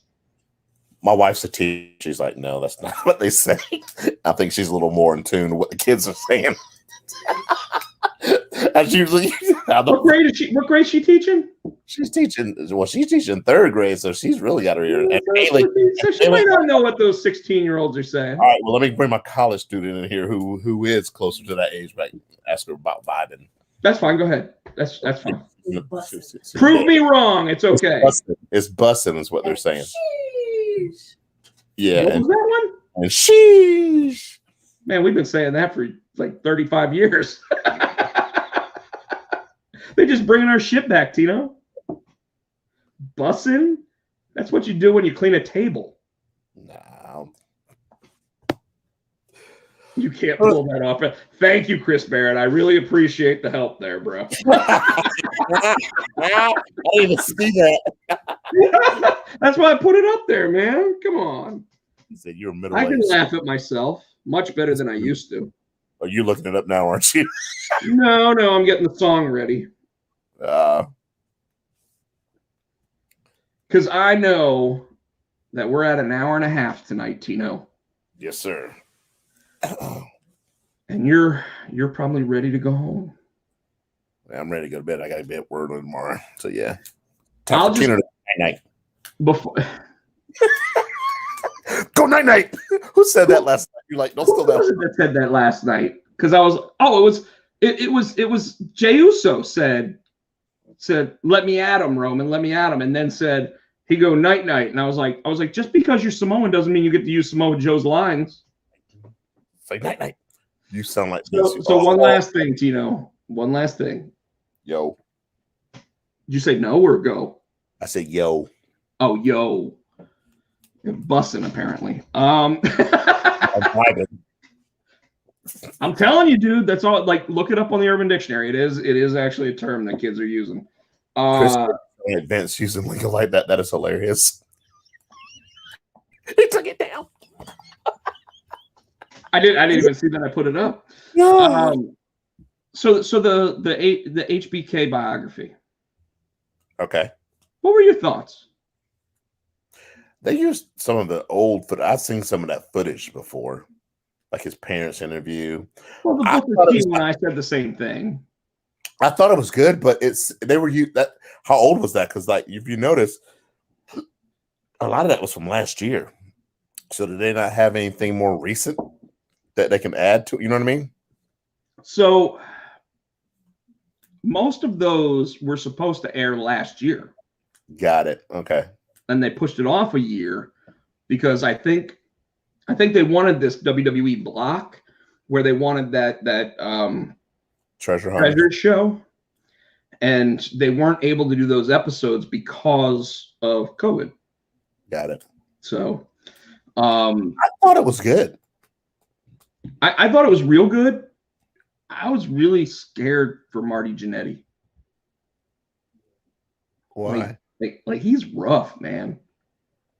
He looks like he's methed out. You know, we didn't give our 10-second salute, by the way, to Oh, New man. Jack. Yeah. Now people ask me like, what do you think about New Jack? And I was like, I didn't. I mean, like, he almost killed a kid, may have killed people. We don't know. Did you see Paul Heyman's thing on Talking Smack? The little No. thing they asked him to speak out on about, they gave him time to talk about New Jack, and he was like, hey, he said, I always try to duck doing eulogies. He said, because the only thing I say was, man, this sucks. He said, but the New Jack thing, I think that got to him because he almost got teared up. And he said, he said everything the New Jack gave. He said he was gangster. He said he was for real. He said, so if New Jack said it, that character was New Jack. So you knew if he said it, he meant it. That was real him. It wasn't him putting on a show.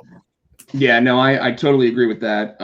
Everything I ever heard, I think I only ever saw him live once, and it was, just a crazy match because that's what he does. Seeing the scaffold match, things like that, like that dude was just crazy. He was not a pro wrestler. No. He was definitely an entertainer. Yes.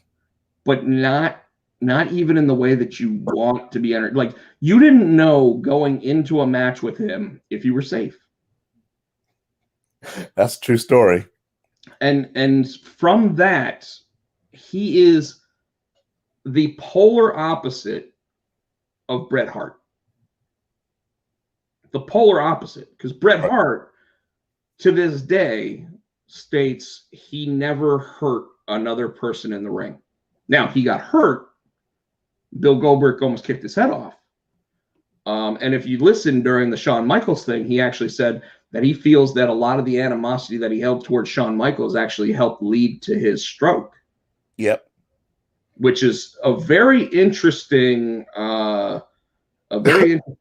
polarizing statement there, because when you think about it, you're like physically you understand that Bill Goldberg led to that, when he kicked him and he had the concussion and he got on a plane and he wasn't supposed to get on a plane and they made him wrestle with the concussion and everything else like that was really what led to it. And I hope that Bret Hart and Bill Goldberg are fine now. But when you think about it, like New Jack, was he able to put on a good entertaining match?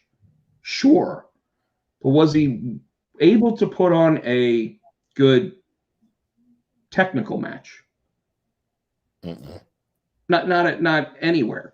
Like just the level between him and like Sandman was so far different. And Sandman literally is where like the Steve Austin character came from. Drinking beer, doing things that you're not supposed to, just being a brawler in the ring, whatever. But yet no one would ever say that Steve Austin wasn't safe in the ring. You know what I mean? So it sucks because it is an ECW original. And it sucks even more knowing that it's like, as ECW's finally starting to get the recognition it truly deserved for being as pioneering as it was.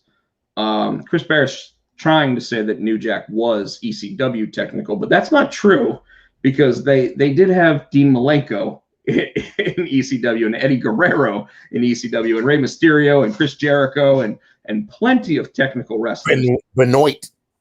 And Chris Benoit, you're absolutely right. But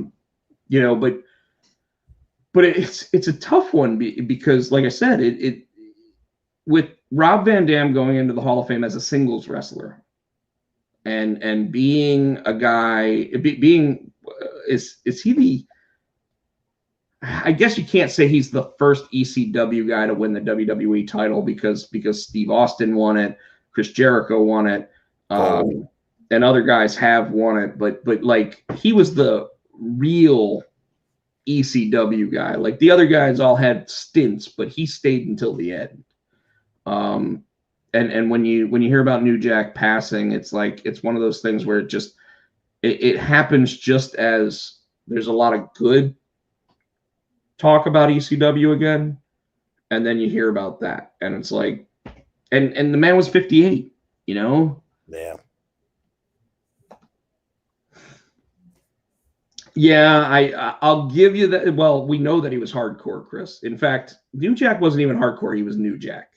Like he was in a class of his own. So I was watching and the Gangstas were in a class of their own.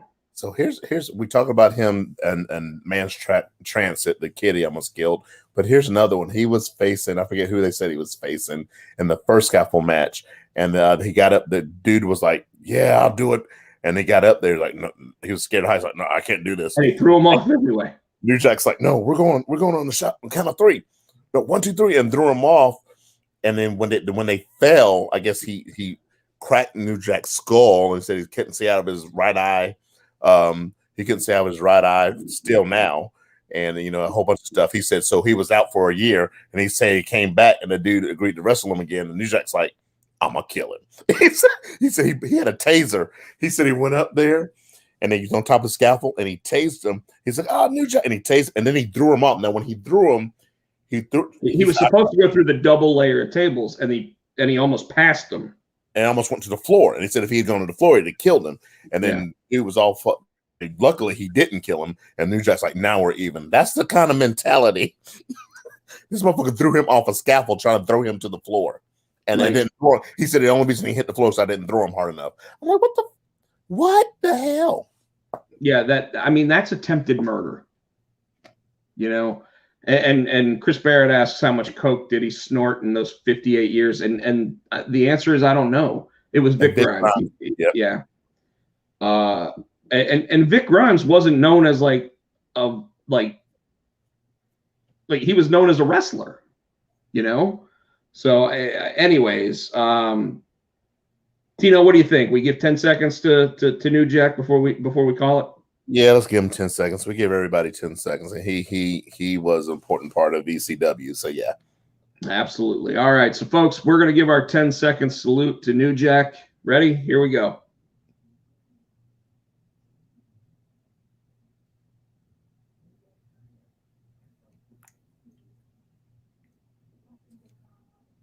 Good. That was terrible. What are you?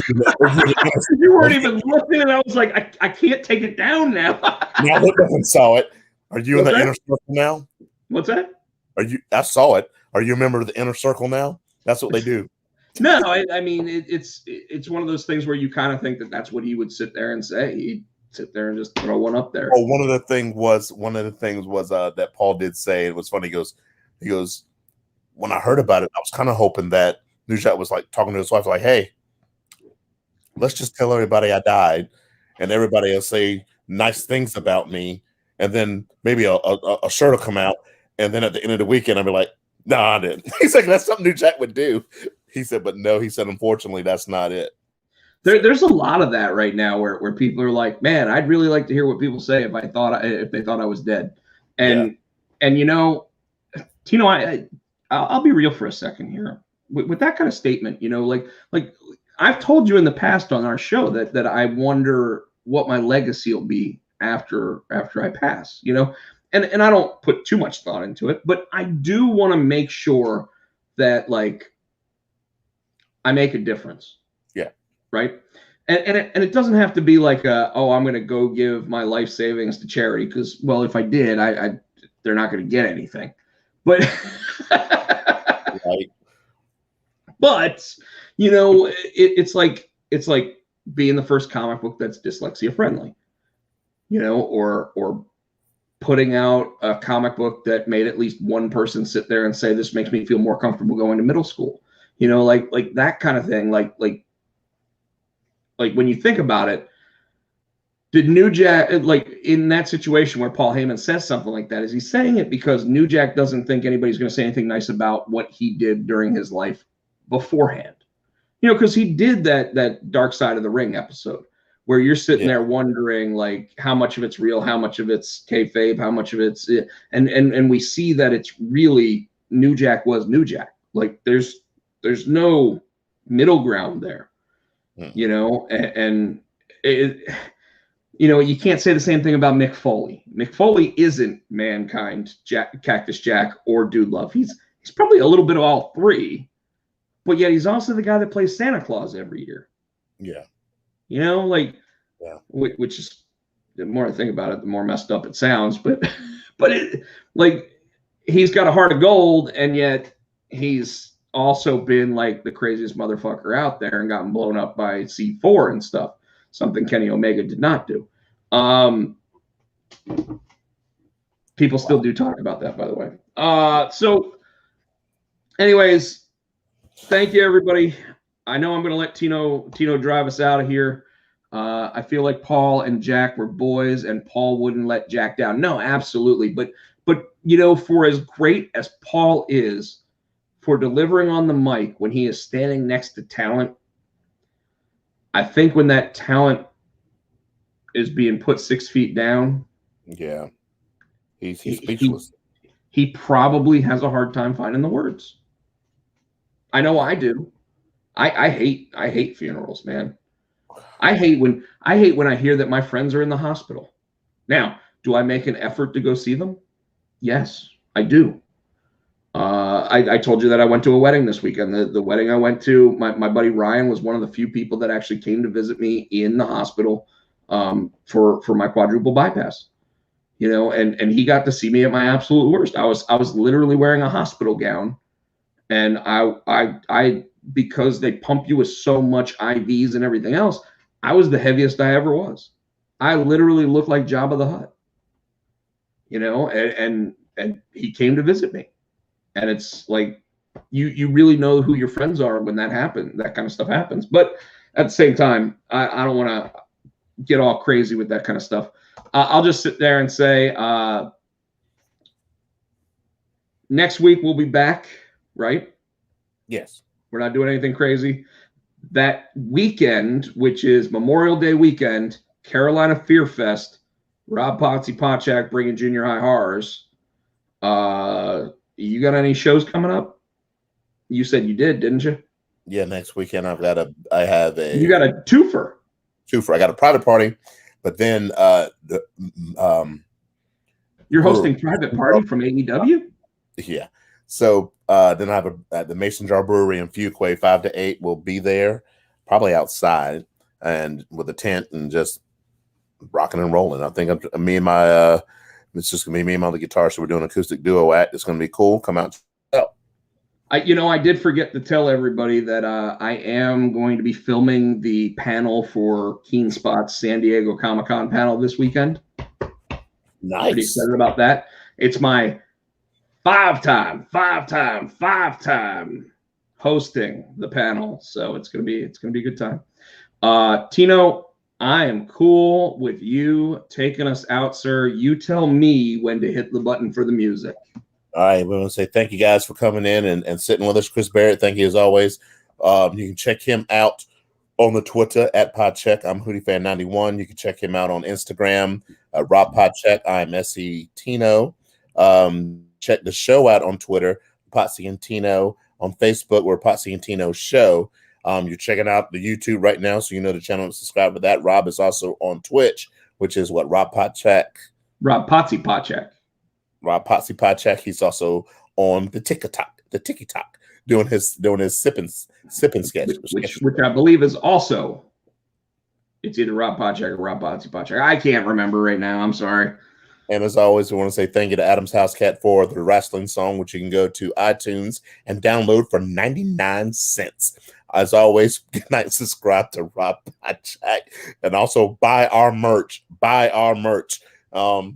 And as always, you on the Big Hill in Charlotte. Every time I say in Charlotte, it just sounds bad.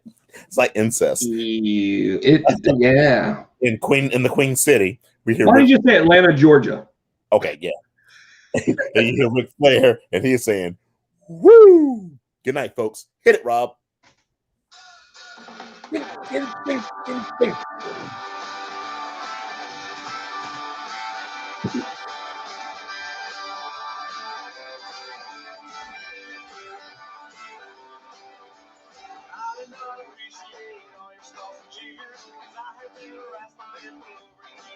It's the whole song.